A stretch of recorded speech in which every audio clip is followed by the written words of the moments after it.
Hello students, this is your science class. तो बच्चों आज हम नेक्स्ट चैप्टर जो हेरिडिटी एंड इवोल्यूशन 9 चैप्टर है जो आपका एनसीईआरटी से इसे स्टार्ट करने वाले हैं। बच्चों ये पूरा चैप्टर हमारा जेनेटिक्स के ऊपर बेस्ड रहता है। और जेनेटिक्स क्या है सबसे पहले हम ये समझेंगे। जेनेटिक्स हमारी ऐसी फील्ड है साइंस की जिसमें हम हेरिडिटी और वेरिएशन को स्टडी करते हैं।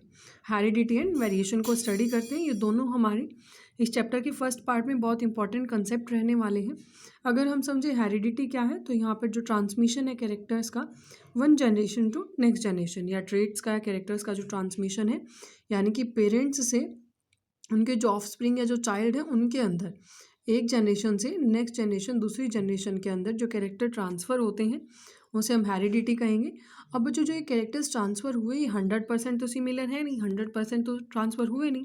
तो जो भी डिफरेंसेस यहाँ से यहाँ पर आए हैं, जो डिफरेंसेस यहाँ रहे हैं पेरेंट्स और ऑफस्प्रिंग के बीच में, पेरेंट्स और चाइल्ड के बीच में, उसे हम क्या कहेंगे, वेरिएशन कहेंगे।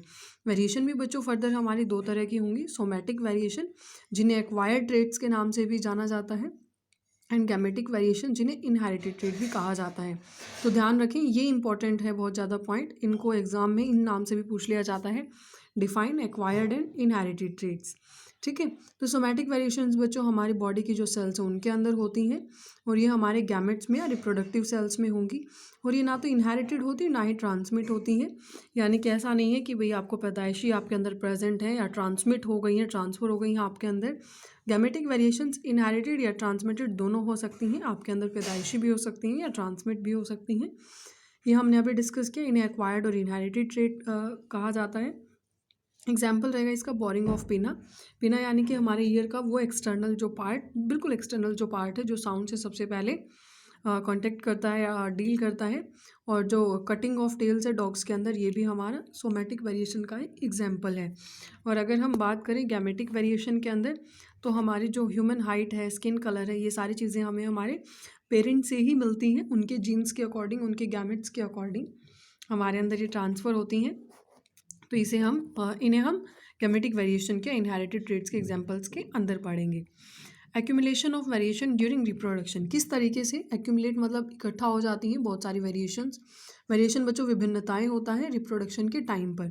तो वेरिएशंस हमारे appear during reproduction whether organisms multiply, यानी कि या तो रिप्रोडक्शन के टाइम पर या फिर जब ऑर्गेनिजम्स के अंदर मल्टीप्लिकेशन होती है उस टाइम पर ये वेरिएशंस हमारी शो होंगी। कैसे, देखो समझो। एसेक्सुअली जो हमने लास्ट चैप्टर में ही पढ़ा, एसेक्सुअल रिप्रोडक्शन और सेक्सुअल रिप्रोडक्शन।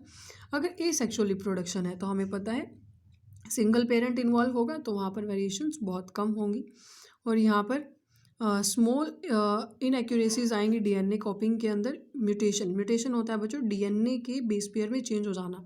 देखो इस तरीके से हमारा अगर हम बात करें इस तरीके से हमारा डीएनए का स्ट्रक्चर रहता है, डबल हेलिकल, 4 बेस पेयर्स बच्चों हमारे इसमें रहते हैं। आप हायर क्लासेस में पढ़ेंगे। अगर इन बेस पेयर के अंदर कोई चेंजेस आ जाता है नाइट्रोजनस बेस पेयर्स के अंदर तो उसे हम म्यूटेशन बोलते हैं। ओवरऑल हम ये समझ सकते हैं एसेक्सुअल रिप्रोडक्शन में बिल्कुल ही कम, ना के बराबर वेरिएशंस आती हैं, क्योंकि चेंज कुछ आया ही नहीं, सिंगल ही पेरेंट तो इन्वॉल्व हो रहा है ना।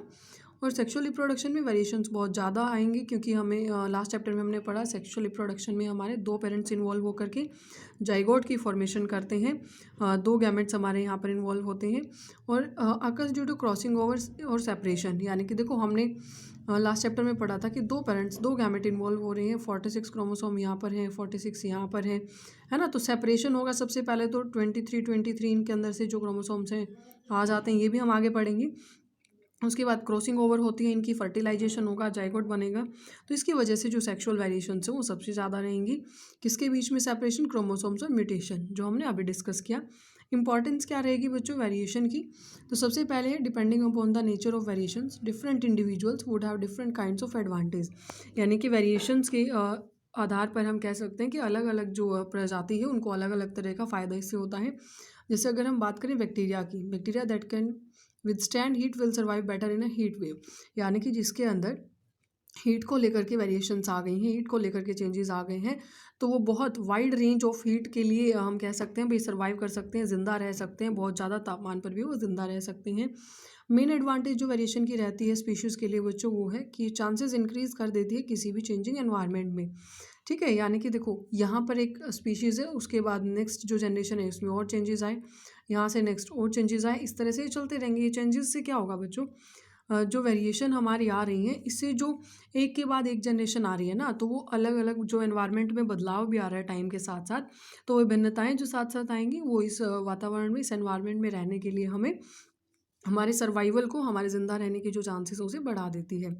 फ्री ईयर लॉब्स हैं और अटैच्ड ईयर लॉब्स हैं, दो वेरिएंट्स हैं जो ह्यूमन पॉपुलेशन के अंदर पाए जाते हैं। अगर आप कान के नीचे का जो हिस्सा है, बिल्कुल अगर ये लॉब देखते हैं तो आपने देखा होगा कुछ लोगों में ये फ्रीली प्रेजेंट होते हैं और कुछ में अटैच्ड होते हैं उनके जो फेस की स्किन है उसके साथ। तो ये वेरिएशन आई है हमारे अंदर जिससे हम ऑब्जर्व कर सकते हैं। तो आज बच्चों आपने सिर्फ वेरिएशंस को ही अच्छे से पढ़ना है, हेरिडिटी के टर्म को समझना है। कल से हम जो मेंडल का आगे का जो पार्ट है वो भी काफ़ी इंपॉर्टेंट है, जेनेटिक्स का जो पार्ट है वो हम पढ़ेंगे। तो इसमें अगर कोई भी डाउट है वो आप बता देना, उसे हम नेक्स्ट या कल की जो वीडियो होगी उसके साथ डिस्कस कर लेंगे।